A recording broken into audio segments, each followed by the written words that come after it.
मित्रों, अभी अभी जबलपुर से लखनऊ वापस आया हूँ। जबलपुर की एक और मिठास लिए हुए। तो जबलपुर की ही बात करते हैं आज। शहरनामा जबलपुर के जरिए विश्व हिंदी साहित्य में व्यंग्य के विलक्षण शिल्पकार हरिशंकर परसाई पर आधारित दिनेश चौधरी के शब्दों में शहरनामा जबलपुर का एक अध्याय आपके सामने प्रस्तुत कर रहा हूं। सुनिएगा। शीर्षक है परसाई का एक अधूरा हिसाब। विकलांग श्रद्धा वाले दौर की शुरुआत हो चुकी थी। दोस्तों के साथ तेज तेज कदमों से परसाई जी का यहाँ वहाँ घूमना बंद हो गया था। उनका बैठक ही अब उनका दरबारे आम, दरबारे खास था। दुनिया यहीं सिमट कर रह गई थी। जिसे मिलना हो यहीं आता।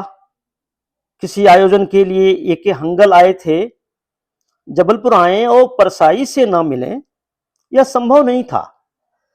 तब के आयोजन आज की तरह लकदक नहीं होते थे।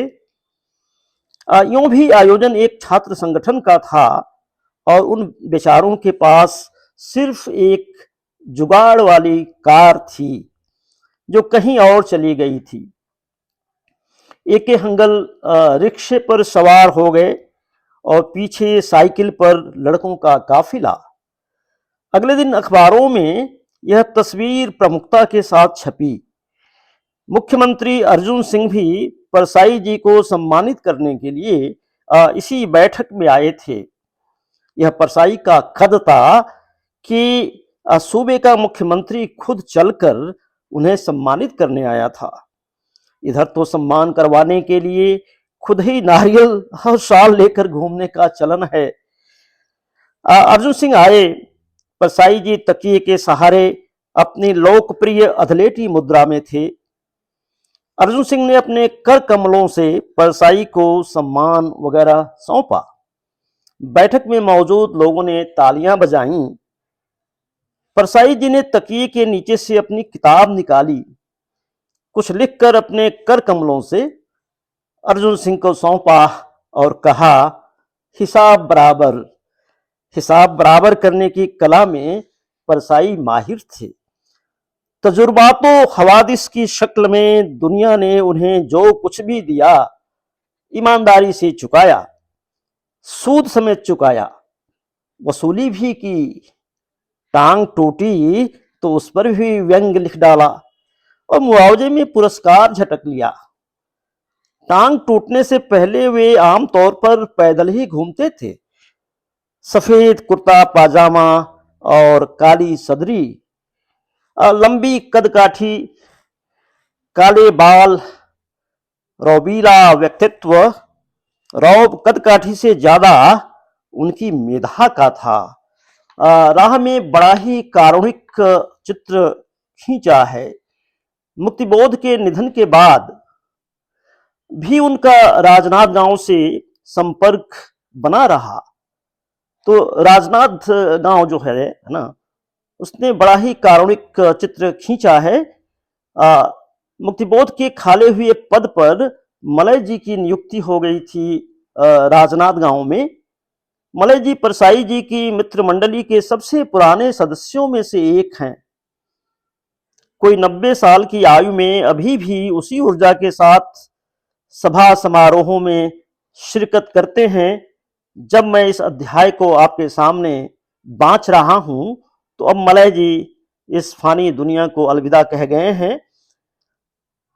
तो एक बार हुआ यूं कि मलय जी को कॉलेज के प्राचार्य ने सालाना जलसे के लिए अश्क जी को, उपेंद्र नाथ अश्क को ससम्मान बुलाने की जिम्मेदारी सौंपी। अश्क जी को टिकट के पैसे पहले ही भेज दिए गए थे, पर उन्होंने मलय को टिकट लेने को कहा। ममता कालिया ने बीच बचाव किया तो उन्होंने कहा कि मजाक कर रहा था। राजनांद गांव में अश्क जी की अगवानी करने के लिए प्राचार्य महोदय पहुंचे। इसी डिब्बे में बैठकर परसाई जी को आगे रवाना होना था। सवेरा संकेत के संपादक शरद कोठारी भी साथ में थे। अश्क जी मलय को पूरी यात्रा में चाय के लिए दौड़ाते थे। किसी स्टेशन पर गाड़ी खड़ी होती तो मलय गिलास लेकर दौड़ पड़ती। अब तक की यात्रा में 42 रुपये सिर्फ चाय पर खर्च हो चुके थे। उस जमाने में यह बड़ी रकम होती थी।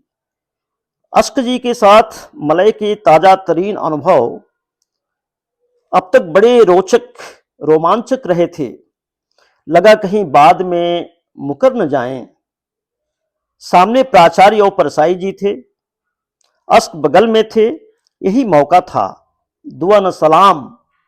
मलय ने सीधे प्राचार्य से कहा कि अश्क जी रास्ते में 42 रुपये की चाय पी गए हैं।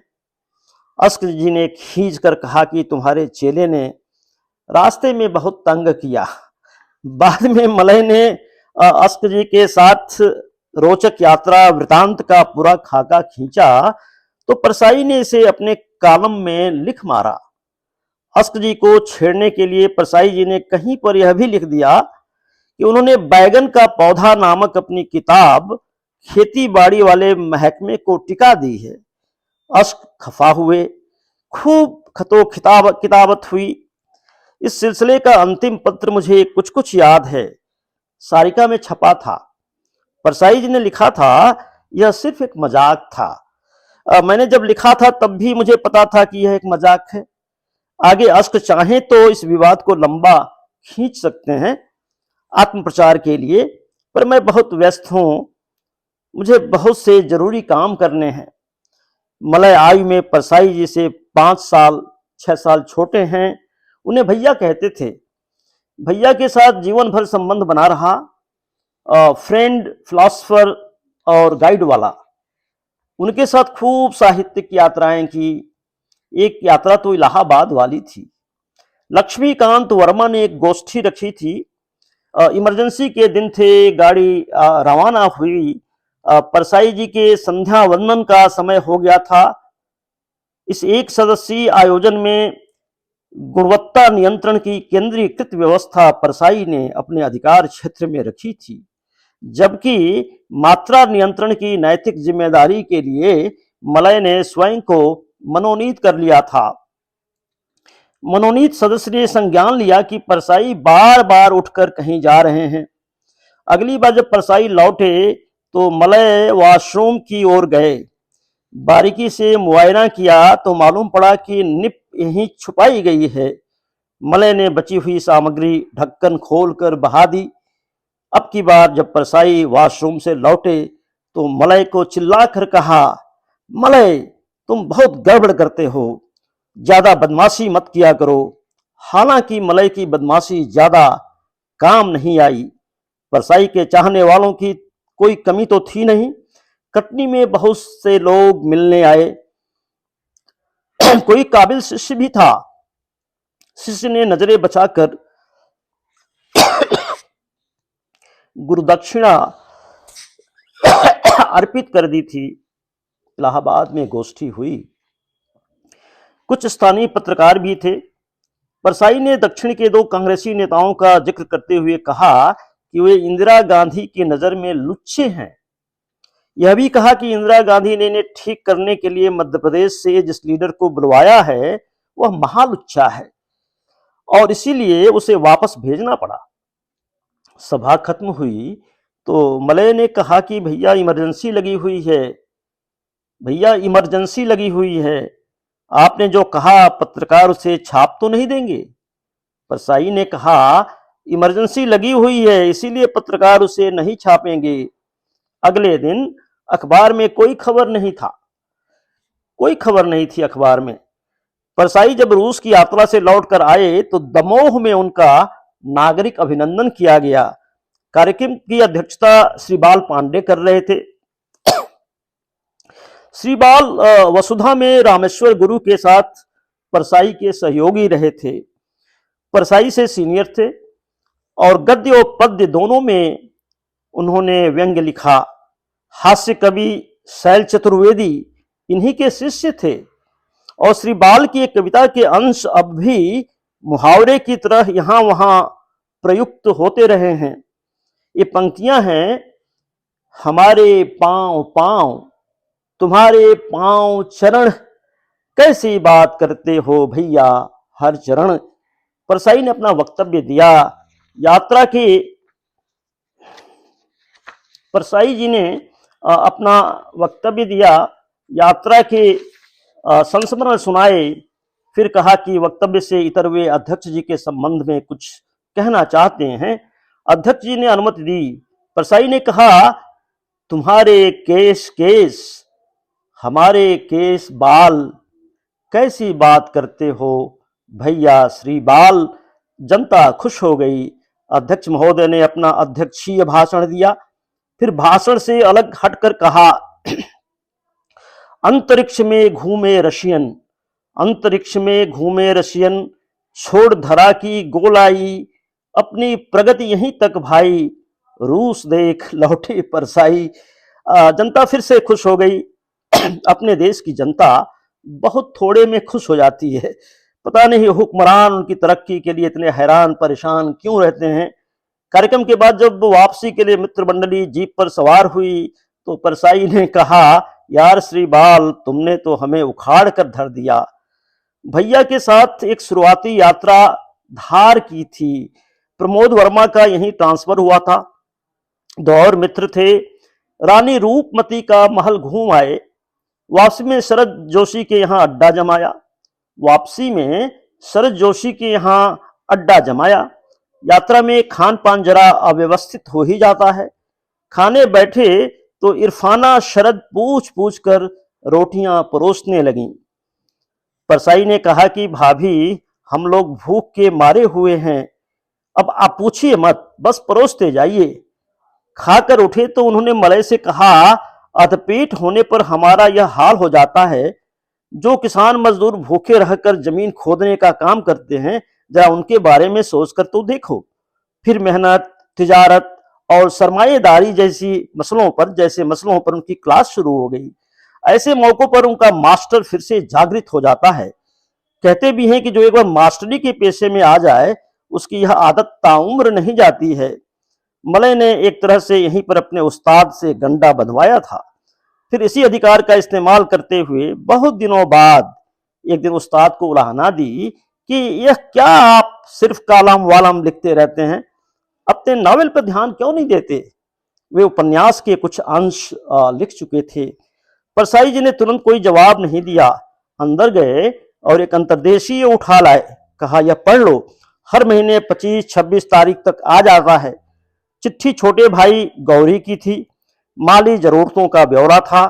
परसाई जी के नौकरी छोड़ने के बाद अचानक उन पर बहन के परिवार की जिम्मेदारी आ गई थी। फिर उससे जरा सा उबर पाए तो छोटे भाई के परिवार की जिम्मेदारी आ गई। गौरी की प्रकृति उनसे बहुत भिन्न थी। असहमति के बावजूद ढलती उम्र में विवाह किया था। परसाई जी ने कहा कि अगर कालम न लिखूं तो सारे हिसाब धरे रह जाएंगे। तरुण गुहा नियोगी परसाई जी के तरुण शिष्य थे। उनकी बैठक में लगभग रोज ही उनकी हाजिरी होती थी। तरुण बताते हैं कि उनकी बैठक में आने वाले लोगों की 3 श्रेणियां हुआ करती थी। रोज आने वाले, नियमित रूप से एक अंतराल में आने वाले और अनियमित और आकस्मिक आगंतुक। रोज आने वाले, नियमित रूप से एक अंतराल में आने वाले और अनियमित और आकस्मिक आगंतुक। कोई नियमित सदस्य कुछ दिनों तक लगातार गैर हाजिर रहे तो याद आते ही परसाई लिखना छोड़कर पन्ने का एक कोना फाड़ लेते और छोटी सी त्रिभुजाकार नोटिस किसी वॉलंटियर के हाथों भेज दी जाती। आकस्मिक रूप से आने वाले लोगों को ताड़ने के लिए परसाई के पास एक गहरी अंतर्दृष्टि थी। वे कभी कभी धीरे से यह घोषणा कर देते कि यह कोई समस्या लेकर आया है, या इसे कहीं सिफारिश लगवानी है, या इसे कोई काम नहीं है पर जमकर बैठने वाला है। उनकी घोषणा अक्सर सच साबित होती। फिर एक दिन इस गहरी अंतर्दृष्टि वाले इंसान की बाह्य दृष्टि गुम हो गई। जिसे चीजों को साफ साफ देखने की आदत थी, उसे सब कुछ धुंधला धुंधला सा दिखाई पड़ने लगा। एक आंख का ऑपरेशन हुआ था, सफल नहीं रहा, दूसरे में मोतियाबिंद था। अखबार पढ़ने के लिए भांजे भांजियों का सहारा लेना पड़ता। यह परसाई के लिए बहुत कष्टकारी था। टांग टूटने का कष्ट उतना नहीं था, न दिखने की तकलीफ बहुत बड़ी थी। मायाराम सुरजन जी के जाने के बाद से ही वे बहुत व्यथित थे। हारे नहीं थे पर थोड़े हताश थे। हारे नहीं थे पर थोड़े हताश थे। मुक्तिबोध की भी याद आती थी। मुक्तिबोध चेक काटना चाहते थे, नहीं काट सके। परसाई नॉवेल लिखना चाहते थे, नहीं लिख सके। देनदारी रह गई।